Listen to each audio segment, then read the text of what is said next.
주님의 십자가를 우리가 자랑해야 될 것이겠죠. 여러분 환영합니다. 주님의 이름으로 여러분 환영하고요.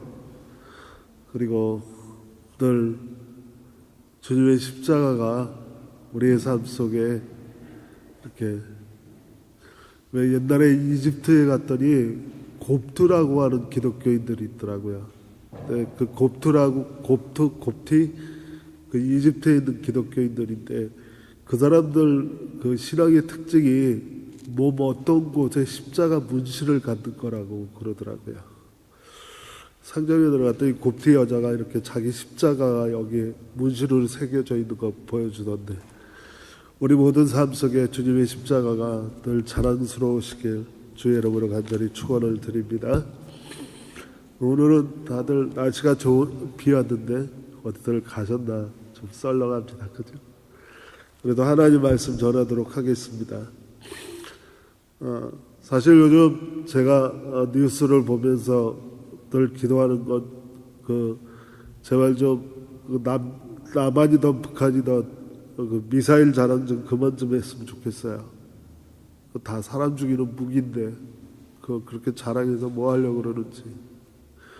그럼 그게 다 쟁기가 되고, 그게 다 갈구리가 되고, 그래서 땅을 가는 날이 전쟁에 공포가 없는 온 일과 되길 주님의 이름으로 축원합니다.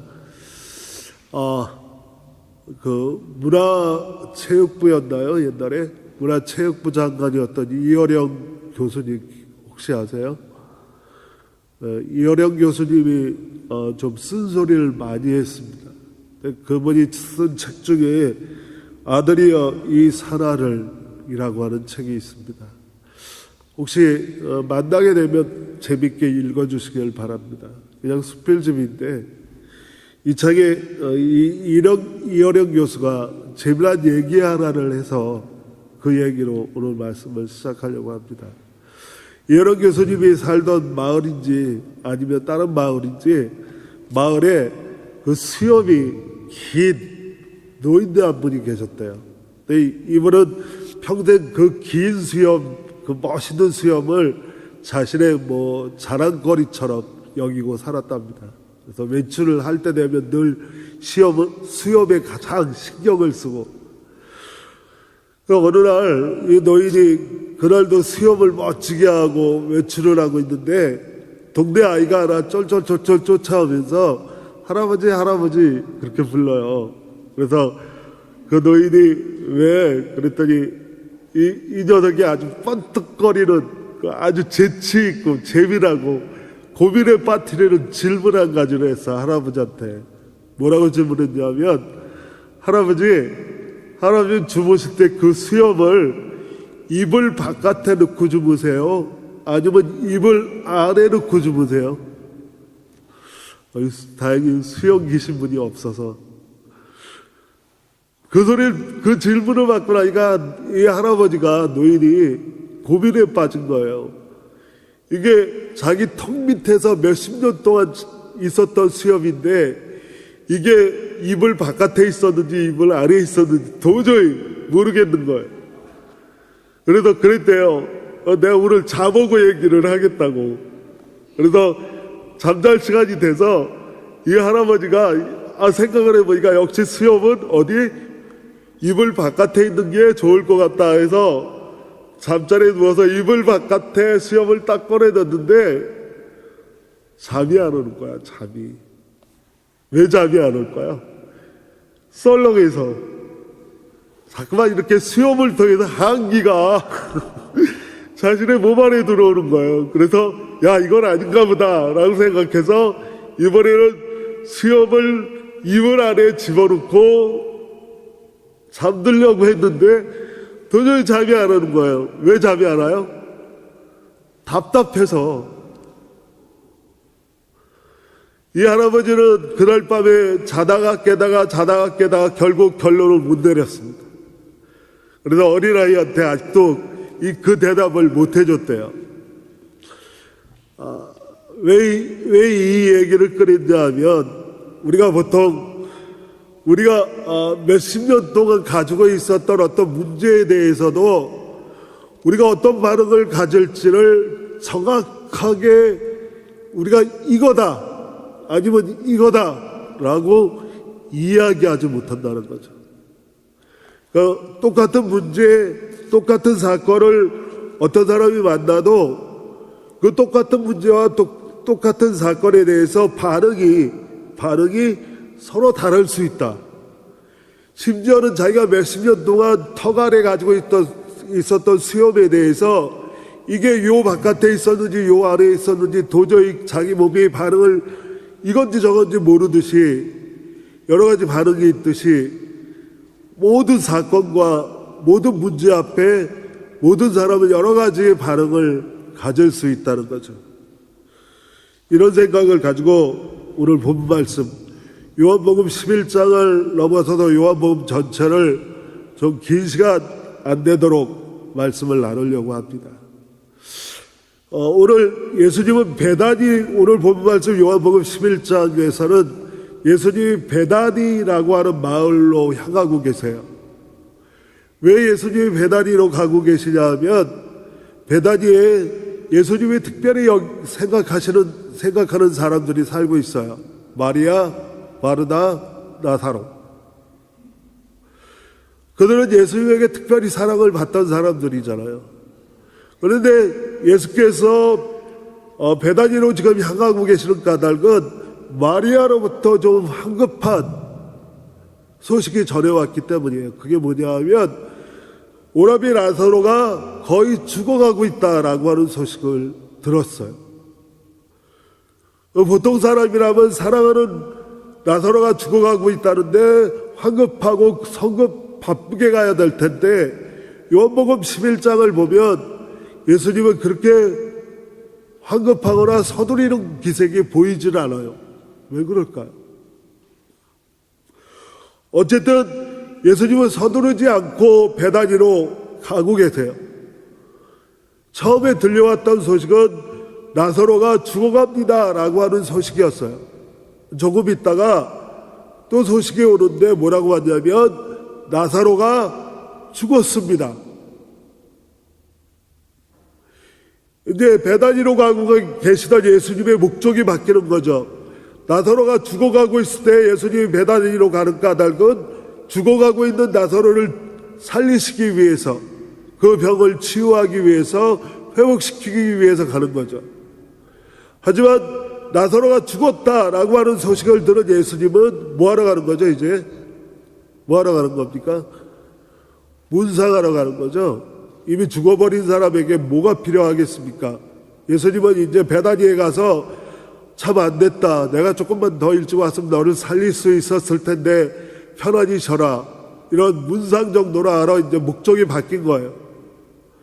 그런데 그렇게 나사로가 죽었다라고 하는 소식이 전해지자 예수님이 가던 길을 멈추시고 한 말씀을 하세요.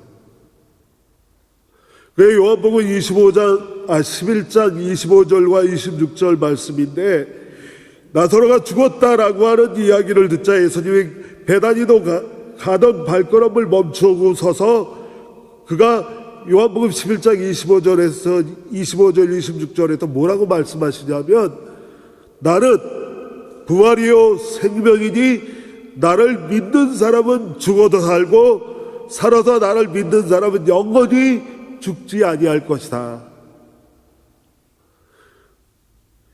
예수님이 가던 길을 멈춰서고 나사로가 죽었다는 이야기를 듣자마자 나는 부활이고 생명이니 나를 믿는 사람은 죽어도 살고 살아서 나를 믿는 사람은 영원히 죽지 않을 것이다 라고 하는 말씀을 하세요. 자, 여기서 요한복음이라고 하는 게 지지난주에 제가 마태, 마가, 누가복음에 비해서 좀 특별한 복음서라고 말씀을 드렸어요. 그래서 제가 요한의 영적 흐름이라고 이야기하는데 요한복음이 가지고 있는 또 특별한 영적 흐름이 하나 있어요. 그게 뭐냐면 요한복음에서만 예수님이 자기 계시라는 거래요. 예수님이 자기 고백, 자기 선언이라는 거래요. 헬라어로 에고에미, 나는 무엇 무엇이다 라고 하는 선언을 요한복음에서만 7번을 하세요. 예를 들면 요한복음에서 첫 번째로 자기 계시를 한 내용이 나는 생명의 떡이다 라고 말씀하세요. 예수께서는 예수 스스로를 생명의 떡이라고 말씀하시면서 모든 의에 줄이고 목마른 사람들에게 생명의 양식을 공급해 줄 수 있는 유일한 분이다 라고 하는 자기 계시를 하세요. 두 번째로 나는 세상의 빛이다 라고 말씀하세요. 그러면서 어둠에 갇혀있는 모든 생명에게 진리의 빛으로 이끄시겠다라고 하는 자기 선언을 하세요. 그리고 세 번째로는 나는 양의 문이다 라고 말씀하세요. 일전에 한번 말씀을 드렸지만 양은 방어 기제가 전혀 없는 동물입니다. 그래서 양이 어려움에 처하기 위해 늘 피난처가 준비되어 있는데 바로 양의 문, 예수께서 모든 사람들에게 그 위험과 어려움 속에서 피난처가 되어주시겠다고 나는 양의 문이다 라고 자기 선언을 하세요. 그리고 네 번째로는 나는 선한 목자다. 양은 방향 감각이 없잖아요. 그를 올바로 이끌 수 있는 목자.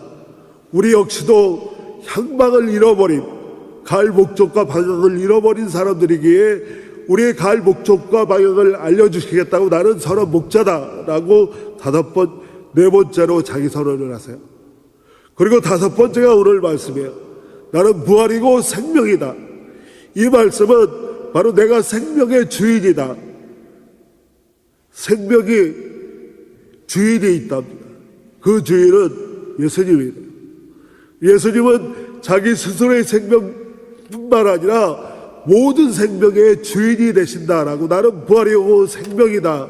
나를 살아서 믿는 자는 죽지 않겠지만 죽어서 믿는 자는 영원히 살리라라고 말씀하세요.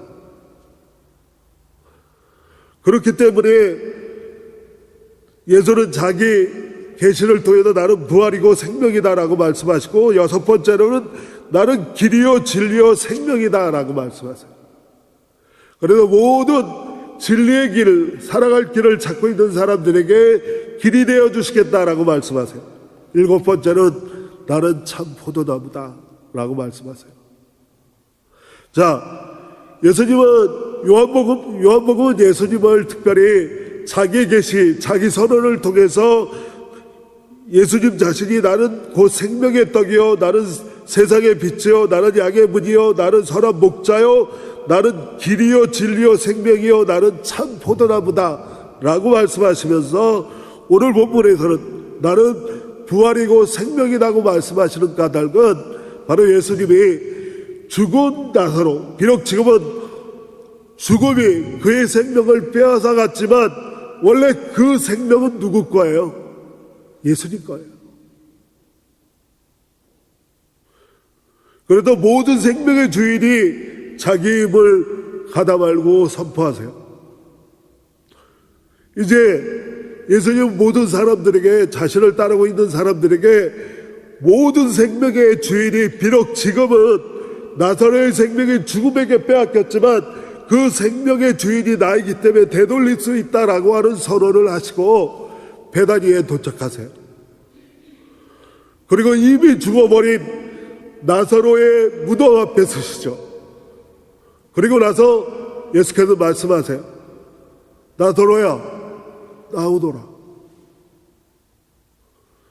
이 말은 다른 말로 바꾸면 생명의 주인이 왔다. 죽음아, 나사로의 생명을 나사로에게 돌려주라. 명령하시는 거예요. 그러자 그 명령은 이루어졌죠. 그 명령은 그대로 이루어졌어요. 죽음에게 빼앗겼던 나사로의 생명이 나사로에게 돌아왔고 나사로는 그 무덤을 나왔어요. 여러분, 이걸 뭐라 그래요? 여러분, 만약에 여러분 눈앞에서 일이 일어났다 그러면 뭐라고 이야기합니까? 기적이라고 이야기해요. 요한복음은 21장으로 되어 있습니다. 그런데 오늘 요한복음에서 11장이 차지하는 위치가 중요한 까닭은 요한복음은 두 부분으로 나눠질 수 있는데 예수님의 세계에서 마지막 일주일과 부활하신 이후의 세계를 제외한 예수님의 나머지 세계를 기록한 부분과 마지막 일주일과 부활 이후에 예수님의 세계를 기록한 부분하고 나눠지는데 그 나눠지는 게 요한복음 12장이에요. 12장 12절, 12장 11절까지가 전반부이고 12장 12절부터 마지막 예수님의 일주일의 세계가, 예수님이 예루살렘에 올라가신다라고 시작하는 마지막 일주일의 세계가 시작돼요. 근데 12장은 11장의 연장이에요. 그래서 사실은 이 사건으로 예수님의 기록에 대한 요한의 전반부 기록이 끝나요. 근데 이 전반부 기록이 7개의 기둥이 세워져 있는데 그 7개의 기둥이 다 기적이에요. 요한은 예수님의 행하신 7개의 기적을 큰 기둥으로 세워놓고 예수님의 생애를 기록해요. 첫 번째 기적은 물이 포도주가 되는 기적이에요. 여러분 삶 속에 그리스도로 말미암아 참 생명의 기쁨이 넘치시길 주님의 이름으로 축원합니다.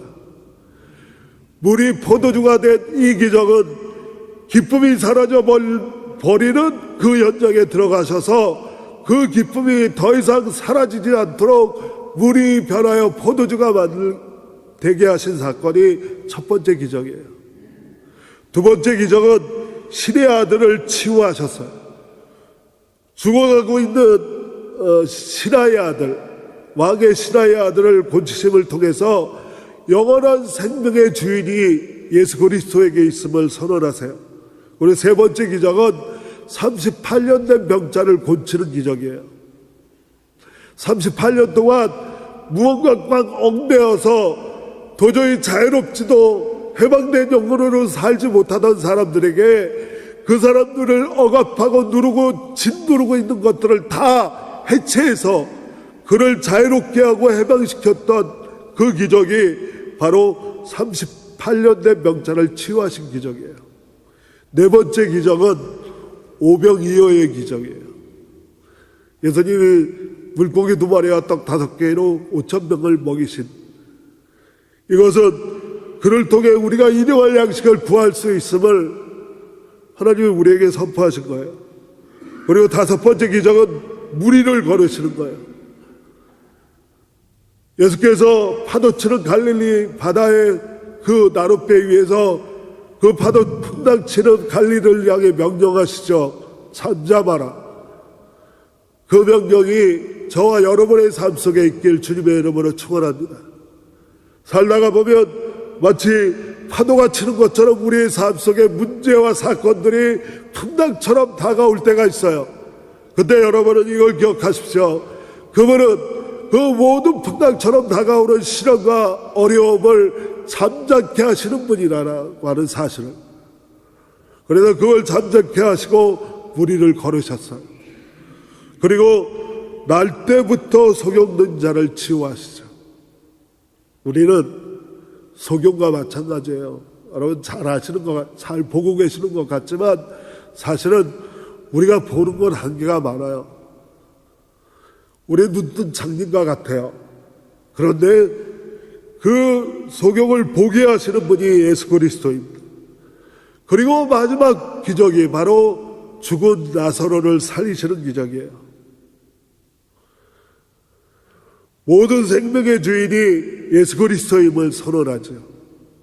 그리고 이미 그가 그 길을 넘어 십자가의 길로, 십자가를 넘어 골고다 위로, 골고다 위에서 무덤으로 내려가셨다 다시 부활하실 것이다 라고 하는 사실을 예고하는, 죽은 자가 살아난다, 모든 생명의 주인이 예수 그리스도 스스로의 생명뿐만 아니라 모든 사람의 생명의 주인이 예수 그리스도임을 선포하는 이 기적, 이 놀라운 기적, 이 엄청난 기적. 근데 문제는 오늘 제가 여러분에게 함께 나누고 싶은 말씀의 핵심은 이제 들어갑니다. 핵심은 바로 이거예요. 이 엄청난 일, 왜 이렇게 줄줄이 설명했냐 하면 이거 정말 엄청난 일이에요. 그냥 한 사건만 모아도 엄청난 일이지만 이 가정까지 오는데요, 엄청난 일이에요. 이걸 지켜봤던 유대인들, 이걸 지켜봤던 제자들, 그들에게 이 엄청나고 놀라운 사건이 눈앞에서 일어났어요. 그런데 그들의 반응, 드디어 죽은 자까지 살리신 그가 그 현장에 어떤 반응이 있었습니까? 45절과 46절 말씀을 좀 보시겠습니다.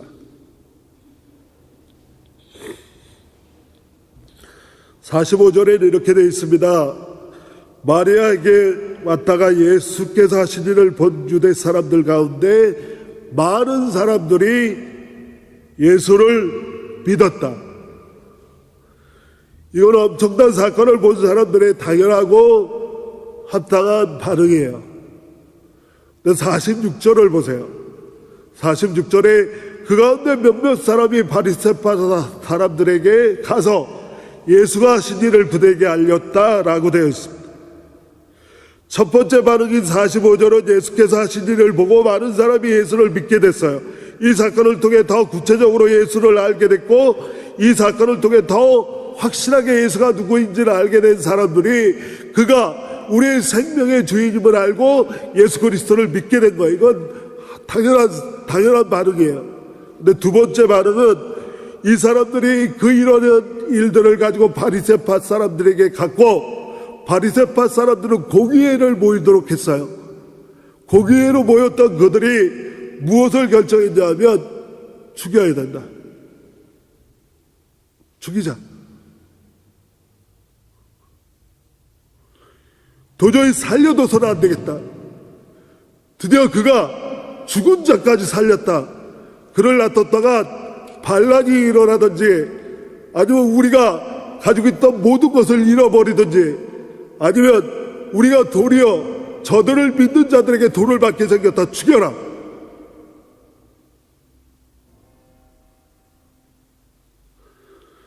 반응은 두 가지입니다.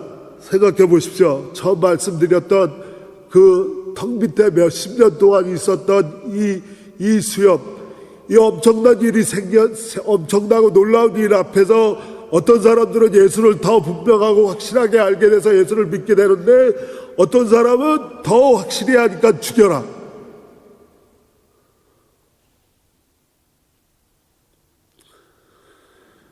턱 밑에 있던 수염이 바깥에 있던 건지 안에 있던 건지 모르는 사람들이 이런 짓을 해요. 여러분, 섭씨 영도는 얼음이 녹는 온도입니까? 얼음이 얼은 온도입니까? 어느 게 맞아요?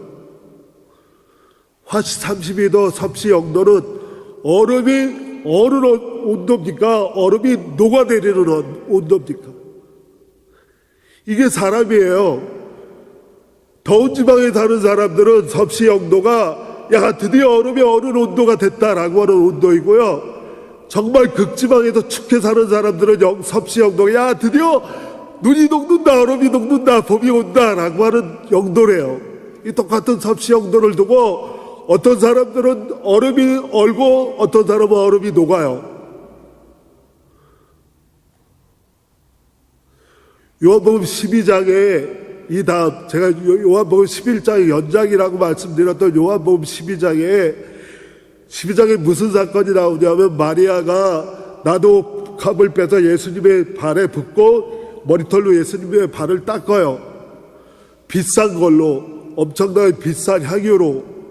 그랬더니 반응이 두 가지가 나타났어요. 하나는 가룟 유다가 야 그거 팔아서 가난한 사람을 놓으면 얼마를 먹일 텐데 왜 함부로 낭비하냐, 낭비다 하는 반응이 있고, 그걸 보고 예수님께서 그대로 두어라. 그가 내가 무엇을 해가려고 하는지 알고 있기 때문에 나에게 준비시키고 있다라고 말씀하세요. 똑같은 얘기를 두고 어떤 사람은 눈이 녹고 있다고 얘기하고 어떤 사람은 얼음이 얼고 있다라고 얘기하는 이 현실,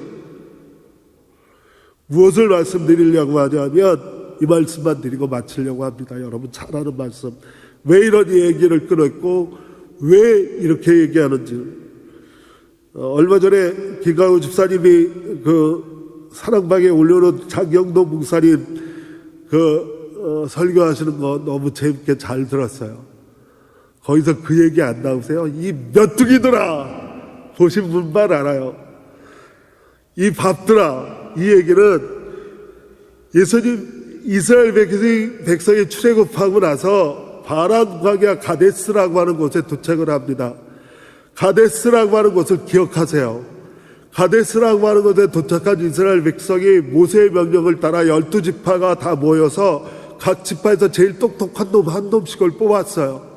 그래서 자신들이 가고 있는 가나안 땅이 정말 갈만한 곳인지 알아보고 오라고 12명의 정탐꾼을 가데스에서 파송을 합니다. 12명의 정탐꾼이 40일 동안을 가나안 땅을 돌아다니면서 보고 와서 가데스에 도착해서 보고를 해요. 그 보고하는 내용이 첫 번째 보고는 이겁니다. 여러분 잘 아시는 대로 민수기 13장 31절에서 33절까지 첫 번째 보고의 내용을 제가 읽어드릴게요. 우리는 도저히 그 백성에게로 쳐 올라가지 못합니다. 그 백성은 우리보다 강합니다. 우리가 탐지하려고 두루 다닌 그 땅은 그곳에 사는 사람을 살려버리는 땅입니다. 또 우리가 그 땅에서 본 백성은 키가 장대 같은 사람들이고 거기 네피립 사람들이 있는데 내가 보기에 내가 메뚜기지만 그 사람들 눈에도 내가 메뚜기처럼 보입니다. 이 메뚜기 같은 보고예요. 그리고 14장에 여러분 잘 아시는 대로 갈렙과 여호수아가 보고를 하죠. 내용은 이렇습니다. 우리가 탐지하려고 돌아다녀본 그 땅은 매우 좋은 땅입니다. 아까하고 반대예요. 아까는 우리를 살려버릴 땅이라고 이야기하는데 갈렙과 여호수아는 참 매우 좋은 땅이라고 이야기해요. 그리고 주께서 우리를 사랑하시면 그 땅으로 우리를 인도하실 것입니다. 적과 꿀이 흐르는 그 땅을 우리에게 주실 것입니다. 다만 여러분 주님을 거역하지만 마십시오. 여러분은 그 땅 백성을 두려워하지 마십시오. 그들은 우리의 밥입니다. 그들의 방어력은 사라졌습니다. 주께서 우리와 함께 계시니 그들을 두려워하지 마십시오. 여러분 바뀐 언어 하나 발견하셨어요? 다시 읽어드릴게요. 우리가 탐지하려고 두루다녀 본 그 땅은 매우 좋은 땅입니다. 주께서 우리를 사랑하시면 그 땅으로 우리를 인도하실 것입니다. 적과 꿀이 흐르는 그 땅을 우리에게 주실 것입니다. 다만 여러분은 주님을 거역하지만 마십시오. 여러분 그 땅의 백성을 두려워하지 마십시오. 그들은 우리의 밥입니다. 그들의 방어력은 사라졌습니다. 주께서 우리와 함께 계시니 그들을 두려워하지 마십시오. 주께서 우리를 사랑하시면, 주께서 우리와 함께 계시면 우리는 분명히 두 가지 반응을 할 수 있습니다. 여러분에게 묻겠습니다. 지금 여러분은 어떤 일을 만나고 계십니까? 혹시 여러분에게 문제가, 혹시 여러분에게 사건이 있습니까? 그런데 여러분 그 사건과 문제에 대해서 어떤 반응이십니까? 결정권은 하나님 우리에게 주셨습니다. 결정은 우리가 합니다. 그리고 그 결정의 책임은 우리가 집니다. 이제 예수께서 고난을 넘어 부활의 사건으로 들어가시는 그 고난의 십자가로 들어가시는 그 문 앞에서 제자들과 죽은 자까지 살리신 것을 본 모든 사람들에게 묻습니다. 과연 앞으로 만나질 이 사건들 앞에 믿어지지 아니할 사건, 지금 맛배기로 나사로가 살아나는 그런 맛배기를 보여줬지만 온 인류가 살아나는 첫 열매이신 예수 그리스도가 부활하는 사건, 도저히 상식적으로 그리고 이성적으로 믿어지지 않는 사건, 믿을 수 없는 사건이 일어날 겁니다. 그렇지만 이 부활의 사건이 우리가 믿고 있는 기독교 신앙의 핵심입니다. 이 부활의 사건을 믿지 않으면 우리에겐 신앙이 없는 겁니다. 우리가 이 부활의 사건을 믿지 않으면 우리는 이 예배의 필요성이 없습니다. 이제 우리는 사순절의 마지막 발걸음을 띄어서 부활의 사건을 향해 곧장 직진할 겁니다. 믿어지지 않는 사건을 향하여 직진할 거예요. 이제 결정권은 여러분에게 돌려졌습니다. 여러분은 이 사건에 대해서 어떠한 반응을 가지실 겁니까? 부활이 예수 그리스도의 이 고난과 십자가가 예수 그리스도의 부활이 그리고 그 부활이 첫 열매가 돼서 우리 모두가 부활하고 영생할 거라고 하는 이 기독교의 진리의 사건 앞에 여러분과 제가 지금 서 있습니다.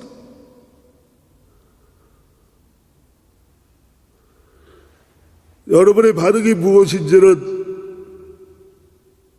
제가 오늘 갈렙과 여호수아가 그 이스라엘 백성에게 호소하는 것처럼 주께서 여러분을 사랑하시면, 주께서 여러분과 함께 하시면 이라고 하는 기도를 합니다. 주께서 여러분을 사랑하시고 주께서 여러분과 함께 하시면 여러분의 결정으로 오를 것이며 그 결정의 모든 결과는 우리 하나님이 우리에게 허락하실 겁니다. 마지막 한 구절만 읽어보도록 하겠습니다. 오늘 요한복음 11장 49절 말씀을 한번 함께 보시겠습니다.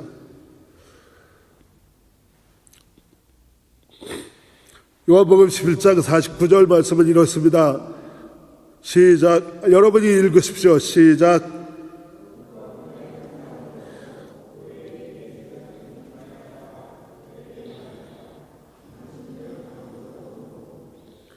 그 다음도 읽어주십시오.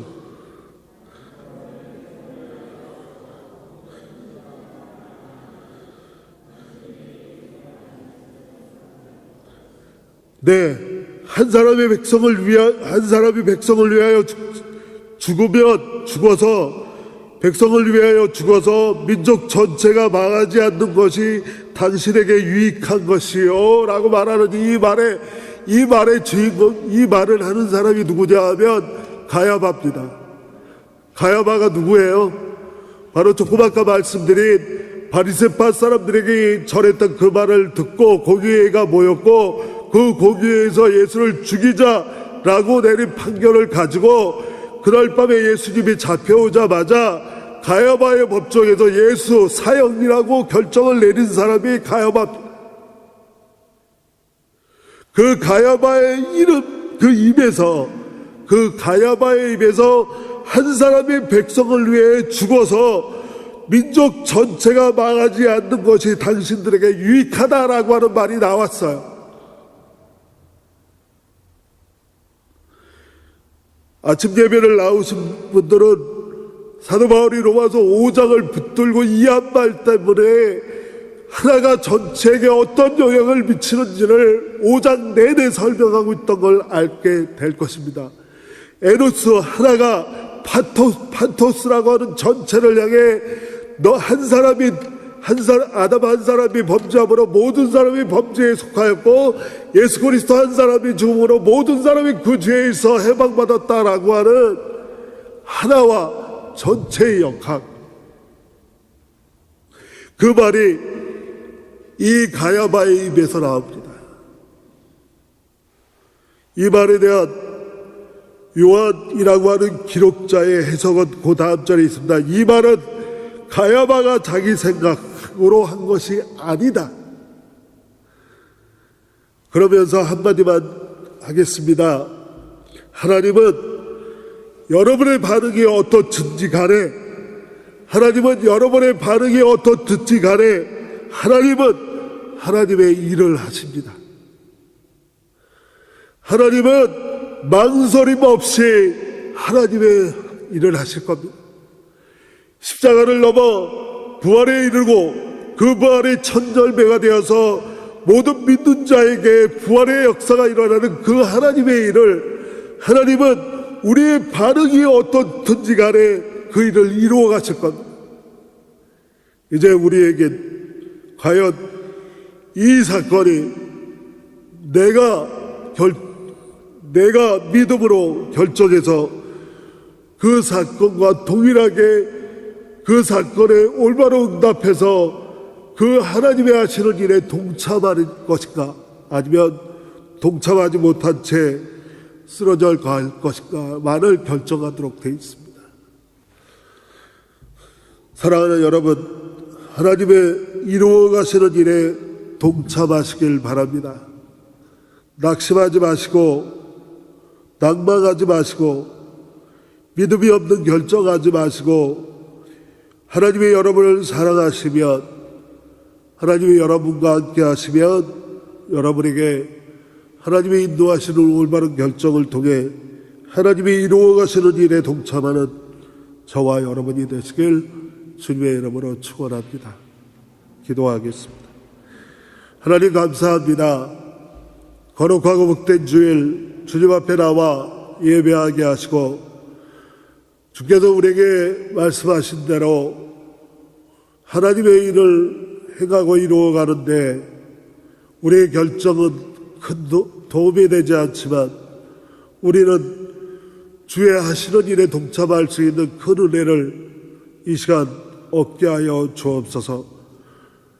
고난을 넘어 부활로 가시는 주님의 그 발걸음을 우리가 믿음으로 따라갈 수 있도록 주님 인도하여 주옵소서. 예수님의 이름으로 기도합니다. 아멘.